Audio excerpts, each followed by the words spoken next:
Jusqu'à une époque assez récente, on pensait que le sexe d'un bébé était déterminé par les cellules de la mère. Ou au moins, on pensait que le sexe était déterminé conjointement par les cellules mâles et femelles. Mais le Coran nous donne des informations différentes. Il affirme que la masculinité ou la féminité est créée du sperme déversé dans la matrice.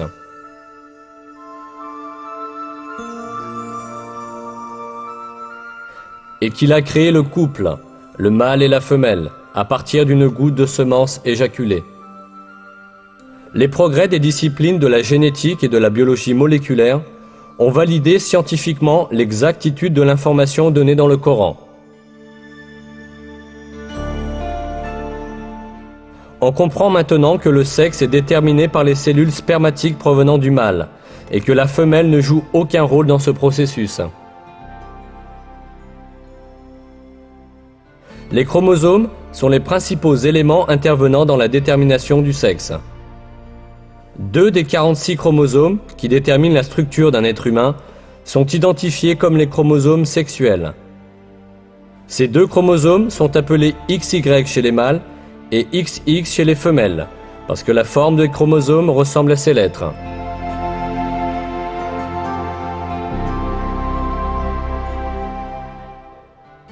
Le chromosome Y est porteur des gènes codant la masculinité, tandis que le chromosome X est porteur des gènes codant la féminité. La formation d'un nouvel être humain commence par la combinaison croisée d'un de ces chromosomes, qui existe en paire chez les mâles et les femelles.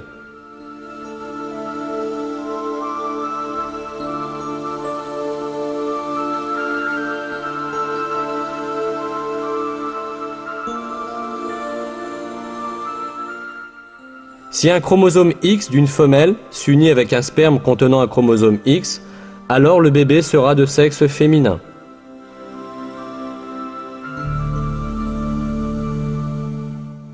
S'il s'unit avec le sperme qui contient un chromosome Y, le bébé sera de sexe masculin.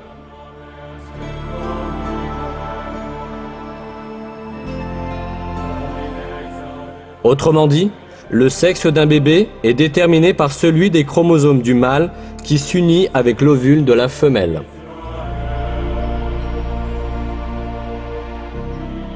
On ignorait tout cela jusqu'à la découverte de la génétique au XXe siècle. Et même, dans de nombreuses cultures, on s'imaginait que le sexe d'un bébé était déterminé par le corps de la femelle. C'est pourquoi les femmes étaient blâmées quand elles donnaient naissance à des filles. 13 siècles avant la découverte des gènes humains, le Coran a cependant révélé une information qui dément cette superstition et a mentionné le fait que l'origine du sexe ne provient pas des femmes mais du sperme des hommes.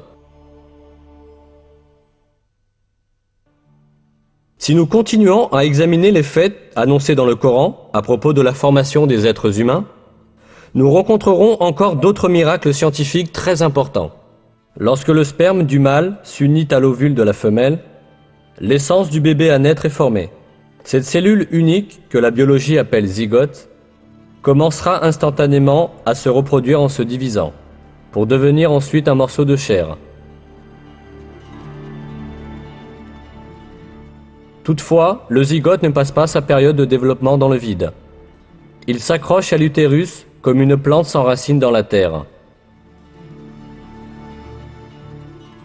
Grâce à ce lien, le zygote obtient du corps de la mère les substances essentielles à son développement.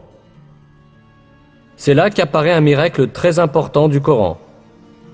Parlant du zygote qui se développe dans l'utérus de la mère, Dieu emploie dans le Coran le mot « alaq », adhérence.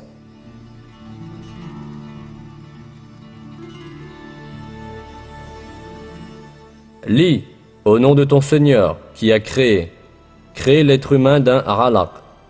Lis, car ton Seigneur est le très généreux.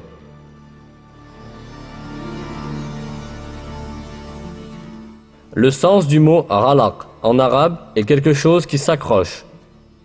Ce mot est utilisé littéralement pour décrire les sangsues qui s'accrochent au corps pour sucer le sang.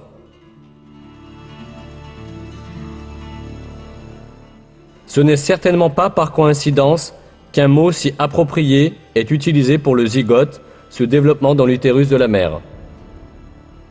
Cela prouve, une fois de plus, que le Coran est une révélation de Dieu, le Seigneur de tous les mondes.